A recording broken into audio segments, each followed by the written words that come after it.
না ঠিকই আছে যেখানে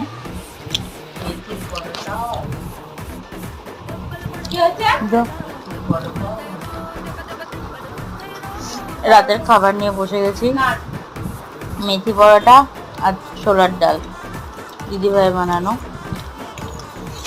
আছে দিদি বসে বসে খেয়ে নিচ্ছে খেয়ে যাচ্ছি মজাতে এই যে আমাদের ঝিঙ্গেকে দেখো এখন খাবার নিয়ে ঢং দিতে হবে তাহলে কি বল আর ঝিঙে বিয়ে করবি না ঠিক করে বল ঝিঙে বলেছে বিয়ে করবে না মেয়ে আছে নাকি দেখতে ভালো ভালো পাত্র আছে খুব ভালো ছেলে পাত্র অনেক টাকা মাসে কামায় জিরো জিরো জিরো